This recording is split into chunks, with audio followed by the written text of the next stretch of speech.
Let us now focus on the main features of Gothic art, 1100 to 1400. As in the other chapters, you shall be learning the chapter with the following objectives. Acquire the basic vocabulary, concepts and criteria for understanding, interpreting and analyzing Gothic art. Encounter significant works of the period and enable them to study later works influenced by this period. Understand and appreciate the role of values, beliefs and ideas in shaping the art of the times. In this chapter, which will be an introduction to Gothic art, we will understand the socio-economic scenario in Europe at the beginning of the Gothic period. We will also look at the various characteristics of Gothic art, namely groins, vaults, architectural inventions, use of new material, ornamentation techniques, etc. Let us begin with the introduction now. Gothic as a term is applied primarily to the art produced in Western Europe from about the middle of the 12th century in France to the 16th century in other parts of Europe. The Italians first used this term to describe the pre-Renaissance style. Literally, Gothic refers to the Germanic tribes who invaded Greece and Italy and sacked Rome in 410. Florentine historiographer Giorgio Vasari 1511-1574 was the first to use the word. While the Goths were blamed for destroying what remained of the classical style, the origin of Gothic art had nothing to do with what had happened several hundred years earlier. Even though the confusion got clear in the 19th century, it was not possible to go back from the word Gothic. Later, it was also used for secular buildings such as castles, palaces, bridges, city walls, and gates. Over time and across Europe, Gothic developed into a family of related styles. Gothic style of architecture first emerged in northern France in around 1440, when great churches moved towards greater height, light and volume in terms of its construction. Gothic architecture developed in the Christian paradigm and finds its most meaningful expression in churches. Clerics now wanted taller churches and more windows as opposed to the darker Romanesque churches.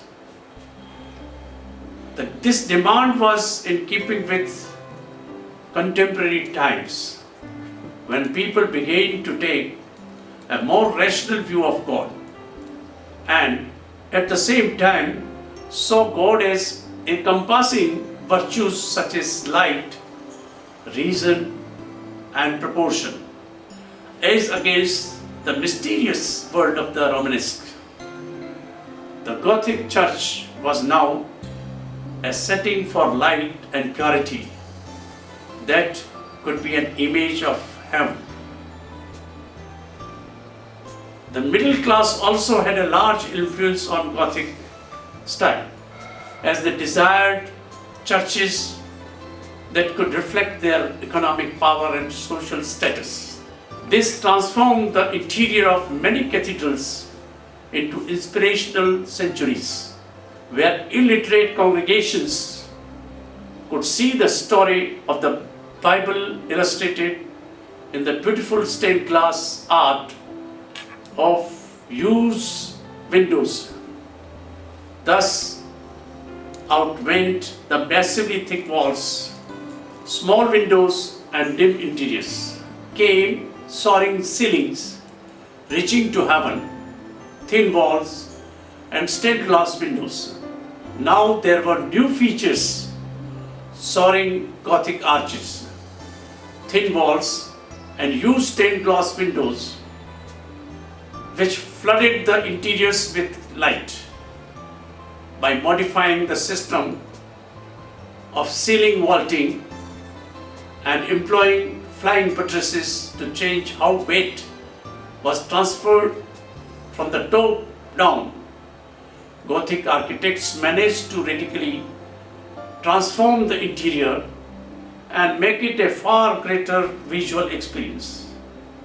Everything was taller and more fragile looking, and colonnades often reached from the floor to the roof, pulling the eye up with dramatic force. Add mosaics, use carved or painted altarpieces, fonts and pulpits, vivid stained glass art, illuminated gospel manuscripts and exquisite ecclesiastic metalwork.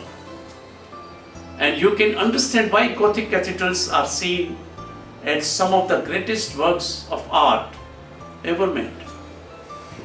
Religious Gothic art, that is architecture, relief sculpture and statuary, is best exemplified by the cathedrals of the North France, notably Notre Dame de Paris, Reims and Chartres, as well as Cologne Cathedral, St. Stephen's Cathedral, Vienna, and in England, Westminster Abbey, York Minster. The Gothic period was a time of both communal achievement and social change. The European cities became more prominent than ever. The city fostered strong communal identity by public projects and ceremonies. Intellectual life was also stimulated by the interaction of so many people living side by side. Universities and brilliant teachers like Peter Abelard, 1079 to 1142, drew crowds of students. And in the 13th century, an Italian theologian, Thomas Aquinas, 1225 to 1274, made Paris the intellectual center of Europe. Scholasticism, a system of reasoned analysis, emerged from these universities. It reconciled Christian theology with classical philosophy, since a question and answer method of argument emerged to arrange ideas into logical outlines. Thomas Aquinas and foremost scholastic applied Aristotelian logic to comprehend religion's supernatural aspects, setting up the foundation on which Catholic thought rests to this day. Some have seen a relationship between the development of these new ways of thinking and geometrical order permeates the design of Gothic cathedral, as well as with the new interest in describing the appearance of the natural world in sculpture and painting. Urban cathedrals, the seats of the ruling bishops, were now the new centers of religious and cultural patronage and superseded rural monasteries.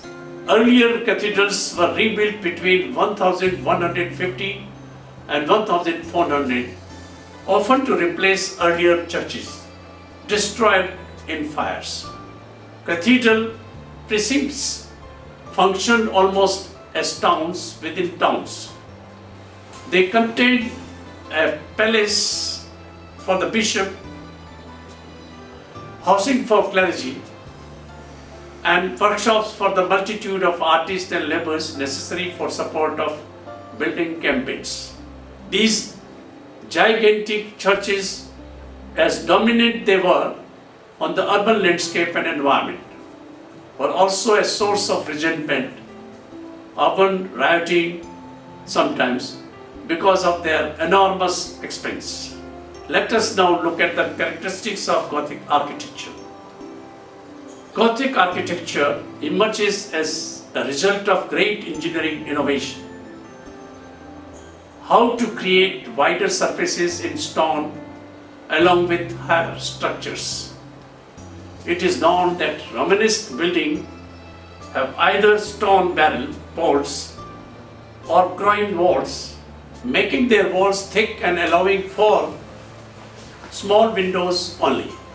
In the Gothic period, architects adopted the pointed arch, which has a lesser lateral thrust than the round arch and is easily adaptable to opening of various widths and heights. This allowed for the resolution of the wall and fluid arrangement of space. Since they also developed a system of stone ribs to distribute the weight of the vault onto columns and piers all the way to the ground. The vault could not now be made of lighter, thinner stone, and the walls opened to accommodate ever larger windows. The emphasis of the Gothic architecture is its vertical aspect. On the exterior, the verticality is emphasized in a major way by the towers and spires, and in a lesser way by strongly projecting vertical buttresses. The narrow half columns called attached shafts, which often pass through several stories of the building by long narrow windows. Vertical moldings around doors and figurative sculptures which emphasizes the vertical and the often attenuated. The roof-line gable ends, buttresses and other parts of the building are often terminated by small pinnacles. Milan Cathedral as an example. On the interior of the building, attached shafts often sweep unbroken from floor to ceiling and meet the ribs of the vault like tall trees spreading into branches. The local availability of material affected both construction and style. In France, limestone was really available in several grades. The very fine white limestone of Chien being favored for sculptural decoration. England had coarse limestone and red sandstone as well as dark green Purbeck marble, which was often used for architectural features. In northern Germany, Netherlands, northern Poland, Denmark, and the Baltic countries' local building stone was unavailable, but there was a strong tradition of building in brick. The resultant style, brick Gothic, is called Backsteinhof Gothic in Germany and Scandinavia, and is associated with the Hanseatic League.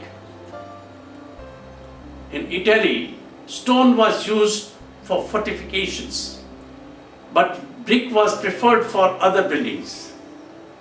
Because of extensive and varied deposits of marble, many buildings were faced in marble or were left with undecorated facade so that this might be achieved at a later date.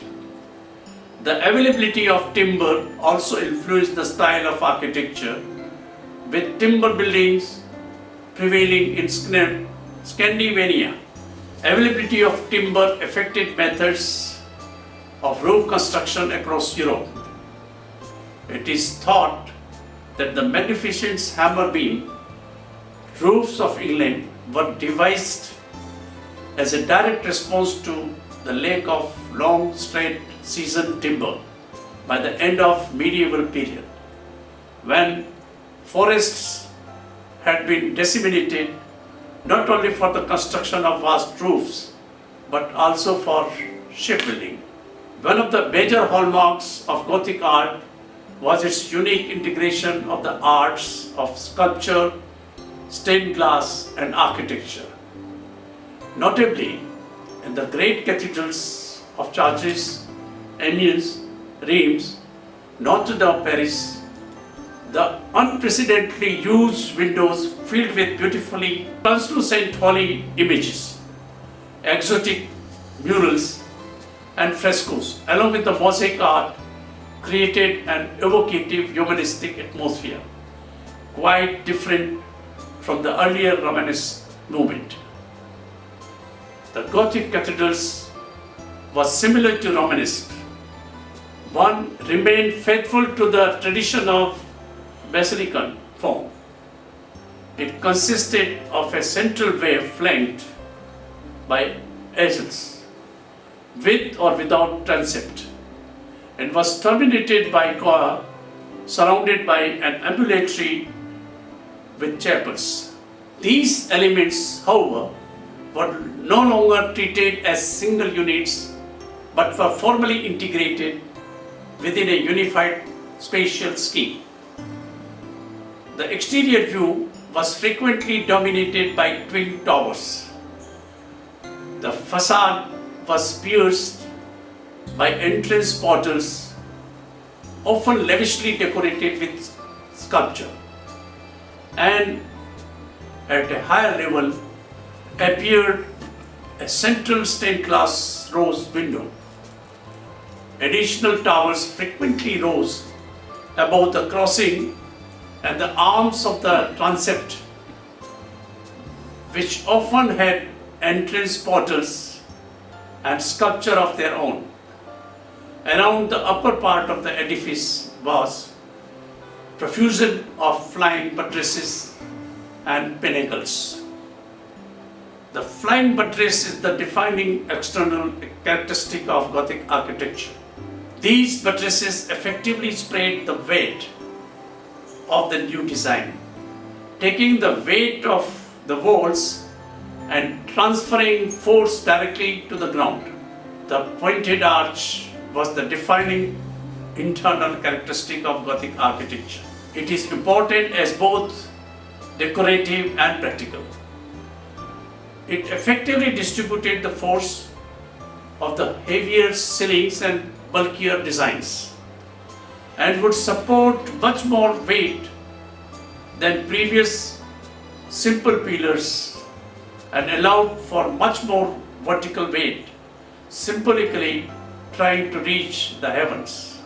Vaulted ceilings utilized the technology of the pointed arch to spread force and weight from upper floors. The arch therefore gave the impression of height and magnificence. The distribution of force within the vaulted ceilings enabled vaults to be built in different shapes and sizes too. Previously, vaults could only have been circular and rectangular. One of the most notable characteristics of Gothic architecture is the gargoyle. Gargoyles are decorative, monstrous little creatures perched along the roofs and battlements of the Gothic buildings and castles. They are spouts enabling rainwater to drain off the roof and gush through their mouths before plummeting to the ground. They were also intended to evoke fear into the hearts of ill-educated medieval peasants, scaring them into the church or cathedral. Many gargoyles include elements of grotesque, exaggerated, ill-featured or threatening poses, which would have leered down from one height. In a world marked with fear and superstition, these creepy creatures would undoubtedly have encouraged many to seek solace and safety inside of a church or a cathedral, protected from the demons and ghouls which roamed outside. Let us now look at the timeline.